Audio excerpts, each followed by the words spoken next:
You're listening to an archived Cabral Concept podcast. After listening to this show, check out the most up-to-date podcasts available at stephencabral.com/podcasts or search directly on iTunes. And now, welcome to the Cabral Concept, where board-certified naturopath and integrative health practitioner Dr. Stephen Cabral shares how he was diagnosed at the age of 17 with a life-altering illness and given no hope for recovery. It was only after studying and traveling all over the world did he discover how to combine ancient Ayurvedic healing practices with state-of-the-art naturopathic and functional medicine to fully rebalance the body and re-energize it with life. It's time to discover how to get well, lose weight, and finally feel alive again. And now, here's your host, Dr. Stephen Cabral.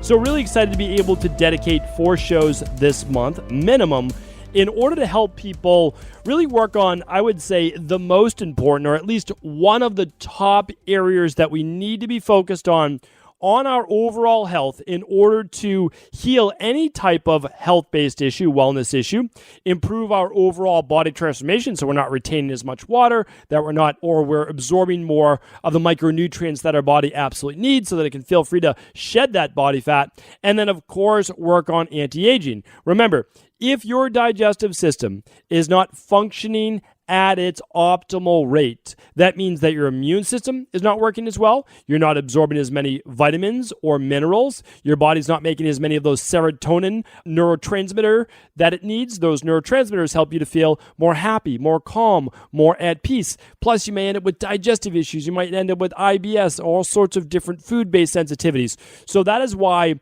if there's really one area to focus on first, we need to look at the gut. We really do.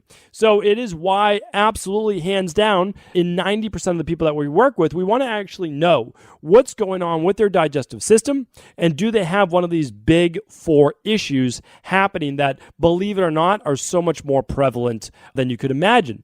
And a lot of times it goes unnoticed. It goes unnoticed because a lot of the symptoms that we walk around with on a daily basis, we play off as normal.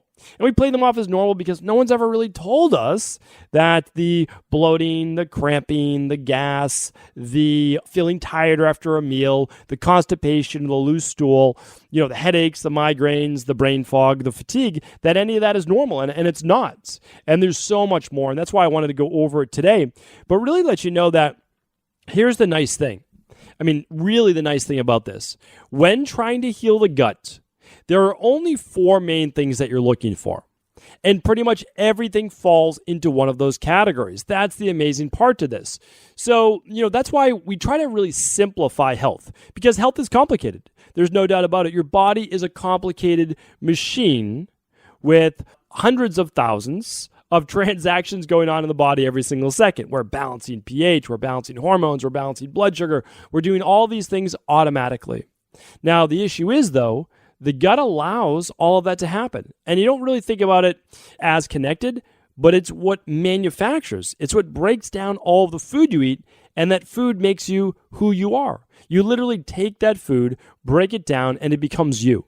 The amino acids, the fatty acids, and the specific glucose that's broken down from carbohydrates. So we want to look at that. We really do. But when things go wrong, there are 4 main places to look. And that's why if you're dealing with digestive issues or a lot of autoimmune or wellness or aging-based issues, I really want you to listen to this, or you feel like you're holding more inflammation or more water. Because there's not a million things to look for. There's 4. And so as we go through this, I really hope that it gives you hope and that you begin to understand that this you can heal. You really can. That this is something that you can overcome. So I'm going to go through this. A big part of my healing process was figuring this out. And I had 3 of these 4. So I was, maybe in worse off shape than a lot of other people. But, if I could get well with not the greatest genetics in the world, not the greatest inflammatory markers in the world, and certainly not a very good diet, well, now we know, right? We didn't know back then, but not a good diet growing up.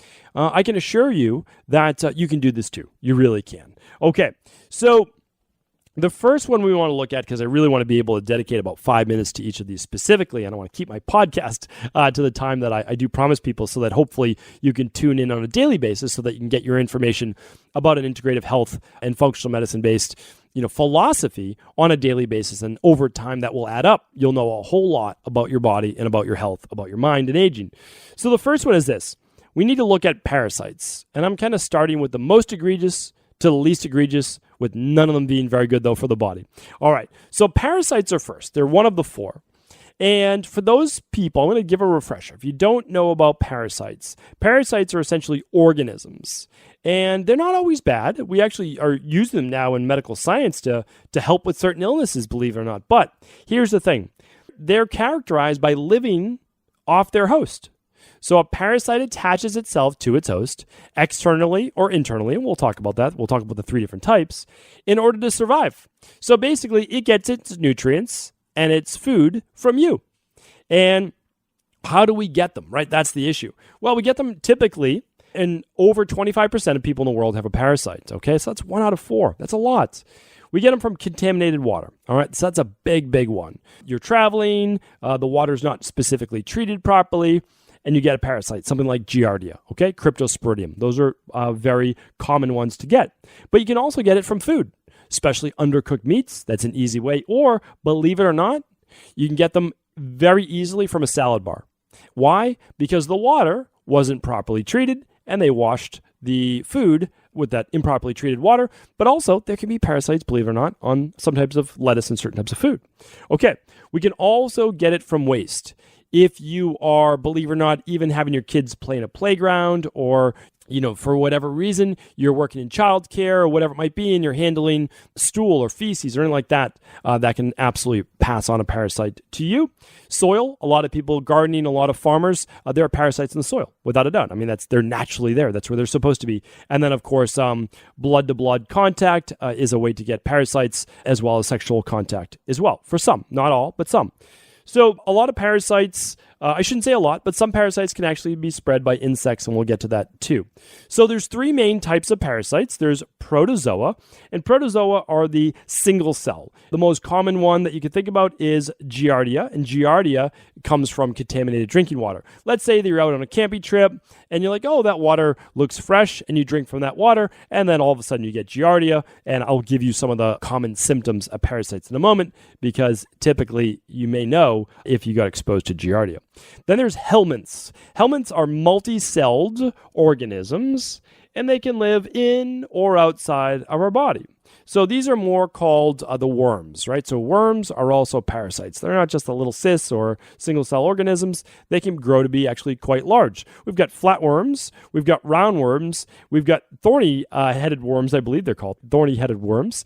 And we've got tapeworms. Now, of course, many of you have heard stories about people having tapeworms taken out or passing a tapeworm that is many feet long, and that can obviously be quite disturbing. In our practice, using different protocols that we've used, we've seen people, and they've taken photos and passed them along, of a 12-foot worm, which again is a parasite that came out in the toilet. So now again, they're dead when they come out, but not exactly something that we want to see, although certainly we don't want that living inside of our body. Okay, then the last type is this. They're called ectoparasites. Whenever you hear ecto, think of more the outside, right? So ectoparasites are typically multi-celled, and the best way to think of them are, well, just think of a tick or a flea, right? So they grow on the outside of the body. But they can also be things like mites. Sometimes we think of an ectoparasite, although it doesn't stick around, would be something like a mosquito, or maybe even an arachnid, a spider. But really, the parasites that we're thinking about are the ones that attach themselves to you, and those would be a flea or a tick, okay? They can obviously attack your animals. They can attach themselves, fleas to a dog or ticks to a dog. One thing that I've talked about before on my show is that my dog, who's running around in Maine, running through the woods, all that's susceptible to ticks. So we use something called geranium oil, and we always put geranium oil right on his neck, the nape of his neck, and then we also put it right above his tail. And luckily, he's had parasites in the past, but luckily, since we've been doing that, he's actually done well and has not gotten any. Okay. Meaning he hasn't got any ticks. Okay, so we went over some of the more common forms that you can get. Cryptosporidium would be a big one. Giardia. I mean, we test for so many, and you have to test for them. I'm going to share you how you can do that with your local PCP, your local doctor, or, of course, you can always run any of these tests at equilibriumnutrition.com. Well, let me give you some of the symptoms. So the symptoms of having a parasite would typically be diarrhea or loose stool. Some of the ones, not with a worm, but more with the protozoa. So the protozoa, as I said, the Giardia, I mean, you can get that swimming in a pond or a lake, believe it or not. And what happens is you start to get upset stomach, loose stools, or greasier stools. You can become dehydrated. You can get acne on the forehead, acne on the back. You can even get acne on your chest. You can start to get night sweats at night. Really, really common, okay? So those are the biggest ones. It's digestive-based issues, oftentimes looser stool. It can come with night sweats, but it can come with complications with the immune system as well. So no doubt about it. As I said before, there are ways to test for parasites, but really the only way that's valid, in my opinion, you want to run a stool test. You really want to run a stool test because they're going to be in your intestines. They can move to other places of your body, which is not ideal. But if you're looking for a parasite that's causing a non-ectoparasite, you want to run a stool test. Now, if you believe you got bit by a tick, well, then, of course, you can run tick-based testing as well. And you can check out my previous podcasts with tick testing or Lyme testing at stephencabral.com/podcasts. Okay, next up, the second type of gut-based issue that you could have besides parasites, or actually, let me step back one moment. I wasn't going to do this, but let me just give you some things. If you are dealing with parasites right now, you're going to want to look at two main things. You're going to want to look at I'll give you the herbal remedy in a moment, but you want to look at biofilm disruptors. Most people go wrong with trying to eliminate parasites because they don't use a biofilm disruptor, which means they have to use something with proteases or serrapeptase or nattokinase. You need something in there that's powerful enough to break down the biofilm over where the parasites are living. And I am going to share a podcast on that. Let's see. That could be coming even just next week. So check that out, okay? So that will be on breaking down biofilms. I'll give you exactly what they are, how to get rid of them, and certainly something we want to be on the watch for. Now, with this, you also want to be using certain herbs. And the herbs to get rid of parasites are really well understood. Now, again, we're not treating parasites. We're not curing parasites. We're not diagnosing disease. We can't say that, right? That's not what we do. It's out of our scope of practice. What we're looking to do is rebalance the gut microbiome to a state of proper health. So, again, you can look at our ParaPro support. You can work with your local integrative health practitioner or functional medicine doctor, but you want to find a product that contains black walnut hulls, other herbs being sweet wormwood. I'm typically always looking for berberine. Artemisia or Artemisian is another one, and check out my podcast on episode 553 for the research on how Artemisia it actually outperforms a lot of malaria-based drugs. So that's pretty impressive. Garlic is a big one that we use. Pumpkin seeds are another nice one that you can use. And then, of course, biofilm disruptors. Mimosa pudica is another. So a lot that goes into a parasite-based protocol. I believe ours is called the Para Support Protocol. Okay, so next up is H. pylori. H. pylori is one that we want to go over because, believe it or not, it affects about 60% of the adult population. And it affects many children in developing countries. Sometimes when you see that stomach protruding as well, that can be even on very, very thin children, malnourished, that can be from H. pylori. So H. pylori actually stands for Helico or Helicobacter pylori. That's what the H is, H for helico or helico, which translates to spiral. And that is because the bacteria itself is spiral shaped. It actually has what looks like cilia, or what's able to grab onto the intestines or mainly the stomach-based lining. Why this is very important is that it begins to cause other issues that you may not be aware of. So poor digestive issues, it starts to shut down certain parts of your immune system so that your immune system won't actually go after the bacteria. Mold is another one like that. It's very crafty. It begins to stop certain parts of your immune system so that it won't kill that particular bacteria or mold. So the problem is H. pylori can cause gastritis, it can cause acid reflux, it can cause bloating, it can cause peptic ulcers, it can even cause potentially stomach-based cancers. So obviously something that is not ideal, but it doesn't affect people in the same way maybe that even like a parasite would. So it's one of these quiet bacteria that just sits there and festers over time. Some of the symptoms though, well, let me tell you, I can get it first. So it's actually transferred for a lot of times with improper hand washing, especially after using the bathroom, after having a bowel movement, or being, of course, outside working in soil, around animals, working in childcare, or also from contaminated food and water. A big one, again, is always contaminated food or contaminated water. So what are the symptoms? The symptoms are typically feeling nauseous, especially like waking up feeling nauseous. It's a big one. Or nauseous within a half hour after meals. Heartburn, as I talked about before, acid reflux, gastritis, sometimes a lack of appetite. Often we'll see it with people that can't keep the weight on. And that's because they're malnourished. They can't break down as much of the nutrients they need. They just don't absorb as much calcium, magnesium, zinc, B12. That's a big one. That's why it can cause anemia. So if you have anemia, you should definitely be checked for H. pylori as well, especially if you think that you're doing pretty much everything right. Burping is another big one. So if you're burping after meals or burping even away from food, could be a sign of H. pylori, an H. pylori infection. Bloating, nausea, those are the big ones that I look for right away. Okay, so sometimes you'll see some blood in the stool, sometimes not. That can actually happen with any type of inflammatory issue, inflammatory bowel issue. So don't say that it's just H. pylori alone. Could be with any number of these. Now, best way to test for this? Without a doubt, a stool test. So you could do a breath test, but the problem is there's so many false negatives, meaning like you do the breath test, here's the problem. It's not active. And if H. pylori isn't as active, it's not really going to show up. So don't do the breath test. Honestly, don't waste your time. You can do a blood test, no doubt about it. You can run a blood test. I just much prefer the stool test because that's where we have the best results in finding actually the results that are there, right? There's no false positives. You find H. pylori, it's there, right? So that's why we look for it on a stool test. And most stool tests test for parasites and H. pylori. Pretty much when you run a stool test, it's going to test for parasites and bacterial overgrowth. We'll talk about that one next. Not everyone tests for H. pylori. Make sure when you run a stool test, even if you're just testing for parasites, test for H. pylori. Just test for H. pylori. It's worth it. Okay. What do you do if you have H. pylori? Of course, with parasites or with H. pylori, you can talk with your doctor about an anti-parasitic medication. You can also talk to about an antibacterial and antibiotic for H. pylori. Is that the route that I recommend going? No, it's not. But that doesn't mean that you don't have that option. You absolutely have that option, and you should take that option if you feel it's the best option for you. For H. pylori, again, what we're looking to do is not treat the H. pylori, not cure the disease. What we look to do is rebalance the body so that H. pylori is not in a very hospitable state so that we can actually say, okay, time for you to move on. So here's what we do. Again, we use the biofilm disruptors, no doubt about it.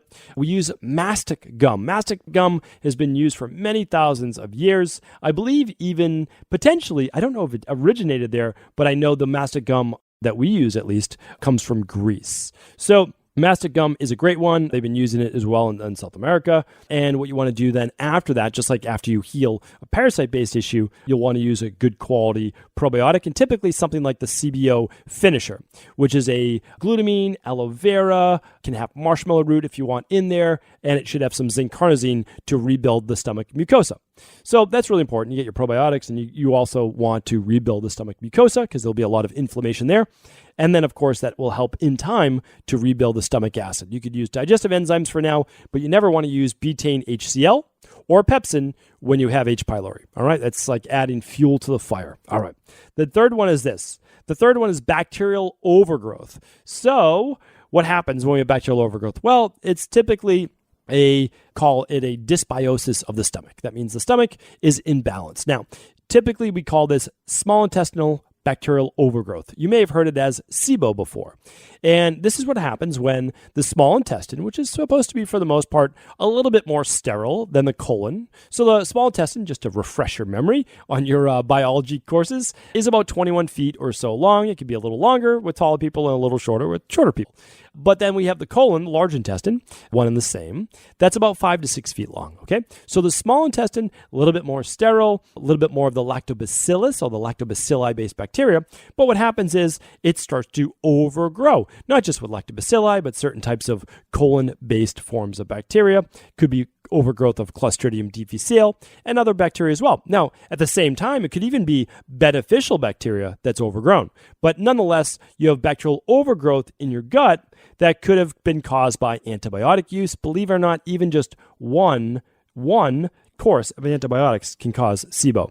It can be from alcohol use over time. It can be from stress, which, believe it or not, stress itself can leave the ileocecal valve. Now, what is that? Well, ileocecal valve is the ileum is the last part of your small intestine, and the cecum is the first part of your large intestine. And what happens is the ileum is going to empty into the cecum. Now, the cecum is supposed to only be a one-way street. So it's only supposed to move then out of the body. But what happened under stress is the ileocecal valve stays open and the bacteria from your large intestine actually seeps up into your small intestine, which effectively means you just gave yourself SIBO. And that can happen. That's why people with recurring SIBO, oftentimes it's due to stress. And that's why we help people rebalance the bacteria in their gut. But then if it happens again, we say, listen, we need to really focus on calming that central nervous system. And we also need to work on building up the stomach acid in a good way because we don't want all the bacteria from the food to actually come then to the small intestine as well.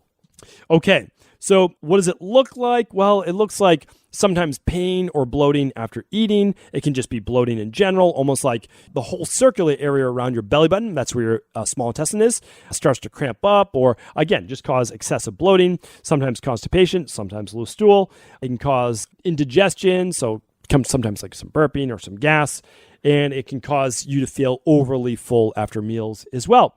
So flatulence, gas, it's a big part of having SIBO. The body begins to produce more methane gas. So really, really common in our practice, and it's something that we want to help people with. So other ways that people get it, though, just want to share with this, birth control, I think I mentioned that as well, toxins from the environment, poor food choices over time, a lot of fried food or a lot of processed food for sure.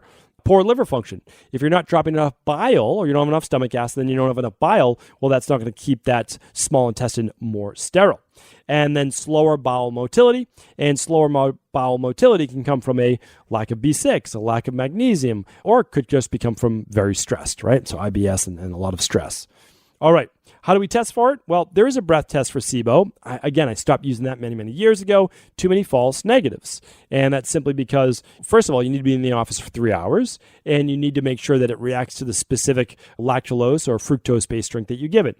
Not my favorite lab test, okay? Unreliable.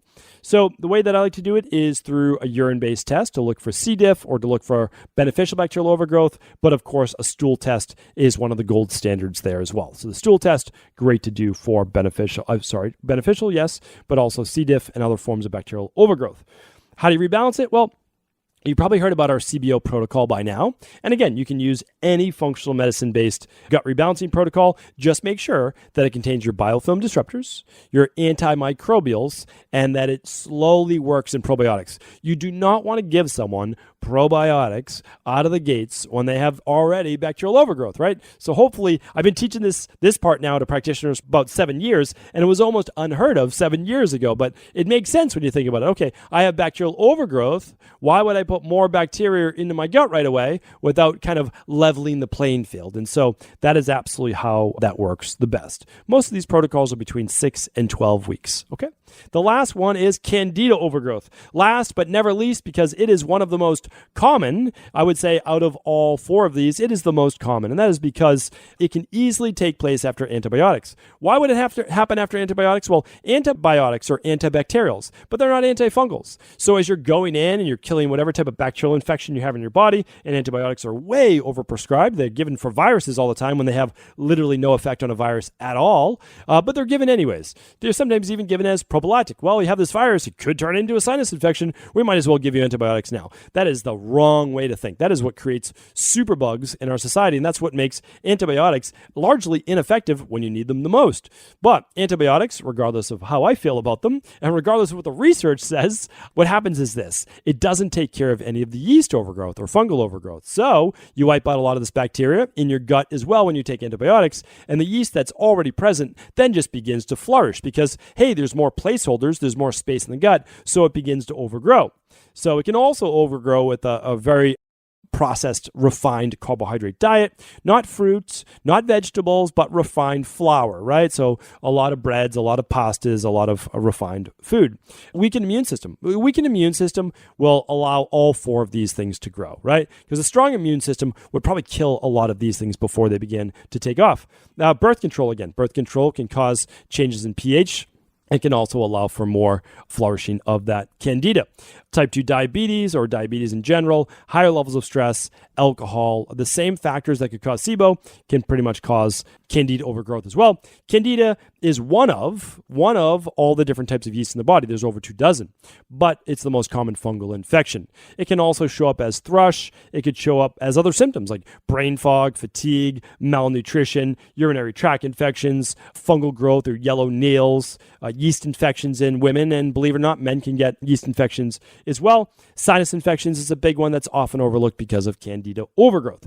Best way to test, you can test the blood. Okay, you can test the blood for IgA markers, you can test for different markers. However, I really do prefer the urine-based test for this. The urine test that I keep referring to is the candida metabolic and vitamins-based test, and the stool test we call the bacteria and parasite test. Again, you can run this locally with your doctor that specializes in this, or you can run it over at equilibriumnutrition.com as well.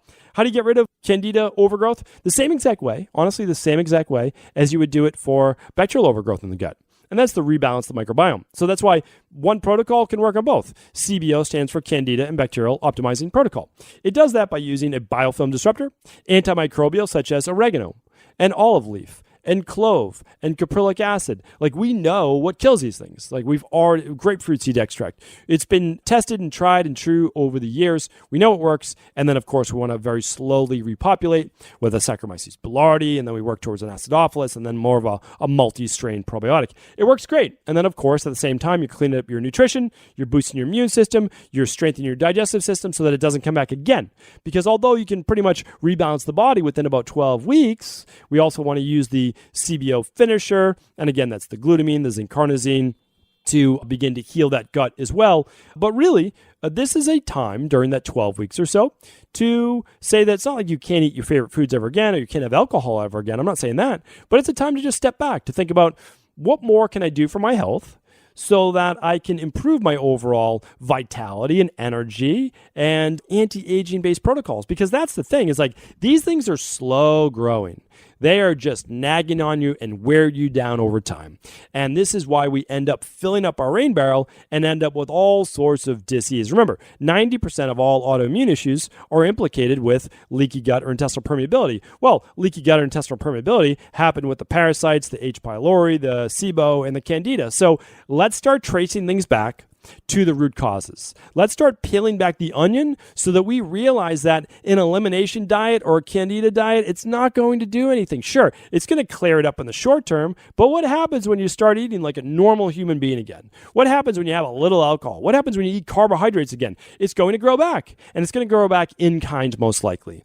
And that's because you didn't get to the root cause. Sure, you started to shrink it, but it will grow again, once you begin eating normal foods again. So that's not what I want for people. I want people to live a normal life and actually get to the root cause, use a protocol that's been proven to work, and really begin to heal that gut. So hopefully today's podcast was helpful. We went pretty deep today. There was a lot in this. So of course, if it was helpful, please do feel free to share it with anyone you believe it can serve. And if there's ever any questions, feel free to reach out at cabralsupportgroup.com. That's our free Facebook group. Just comment on Instagram on today's post, or reach out by email as well for support at equilibriumnutrition.com. Thanks so much. Take care. I'll talk with you tomorrow. Before you go, I wanted to ask you this question. What if I could teach you in just a couple of hours how to transform your thyroid, hormones, adrenal, cholesterol, blood pressure, blood sugar, weight loss, energy, mood, brain, pregnancy, anti-aging, or many other health-related issues? After 20 years in private practice, after seeing and overseeing 250,000 client appointments, I sincerely feel I have the real-world data and have found the answer you've been searching for. So what I've done is spent hundreds of hours of my own time refining what you need to know in order to uncover your underlying root cause health issues and then begin to rebalance the body and bring it back to a state of robust health and wellness. I'm going to teach you exactly what I do in my private practice so you can understand how you got here and now what you need to do in order to heal. You'll receive all of the important success checklists, protocols, and even ways to customize it to make the program fit your busy life. And you'll get all of this at a fraction of the price.